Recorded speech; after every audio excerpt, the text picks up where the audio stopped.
Welcome to another Coffee with Kilroy as I continue my coverage of postcard games from LPS, ATO, TPS, throw in some more alphabet soup there. Anyway, I'm covering postcard games. These come along with the Against the Odds magazine and Turning Point Simulation games. They are compact and pretty much self-contained, and these games are done by Paul Rohrbaugh, at least this series that I'm dealing with currently, and they don't require dice, but they require a standard deck of cards. Paul typically uses a standard deck of cards as his mechanism to determine activations, to determine combat, and anything you need to, a random generator for. This is, I'm trying to cover these as they came out from ATO, but more specifically, this series that I've been covering is a 4-pack dealing with Pieper's assault or attack during the Battle of the Bulge in the Ardennes in December of 1944.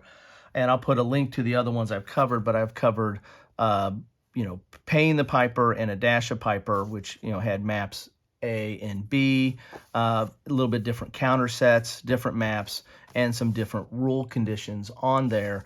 This one here is the bagged Pieper. And as you can see here, it has the rules on the back, and most of these rules are the same for this entire series. There's 4 in the series. As you can see here, get all 4. But there might be some special rules, like this one looks like it has some bridge demolition, German supply. There might be some different rules here. Plus, there's usually a different wind condition here as well. You're going to get your key chart here on the back for terrain, movement point cost, combat effects, and a key for the different, what's on the unit. You have anti-tank and anti-infantry, so those factors are different depending on who you're facing or what kind of unit is facing. Plus, you have the unit designation on here as well. As you can see, the counters are double-sided, and you would normally cut these out and play these on the board and add your deck of cards, and you're good to go. A downside of that is once you get your board set up, how do you refer to the rules? So you might want to make a copy of either side of this or both. Some people make a copy and blow up the map, or you could have an extra copy of these. I have some extras on this. It took me a while to get one of these. I was missing for a while, and I had to request that when I ordered something from Against the Odds, and they have a whole list of their postcard games that you can pick which one you want to order.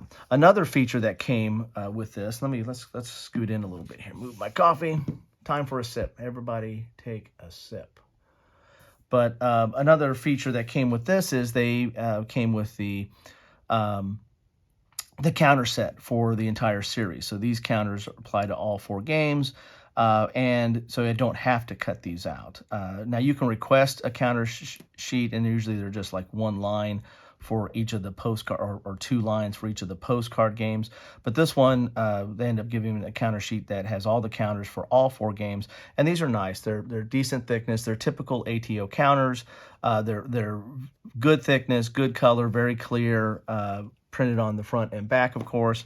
One thing that downside on these, sometimes these come out a little rough and they leave nibs, and I'm typically not a clipper, but these sometimes require some clipping, even to my low standards. So, but anyway, so you get a full counter sheet as well from ATO when you request one of these, and that's nice because I think I've got a couple of these too, so I can keep this to show you, but then I can also play on the boards with these. Now, these are a little bit bigger for the hexes. I think these are just a tad bit bigger than what's on the board when you clip these, when you cut these out.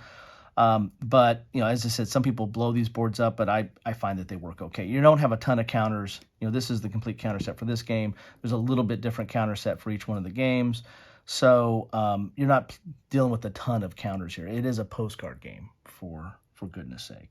Anyway, that's what I have for you today. Have another sip of coffee there. Hope you're enjoying your day. Thank you so much for stopping by. And the way I know you stopped by is drop me a comment. What do you think about this game or this series or postcard games in general? or Paul Robar's designs, or anything. I don't care. Just drop a comment. Love to hear from you. Just keep it civil. Anyway, have a good rest of whatever part of the day you have left, and take care.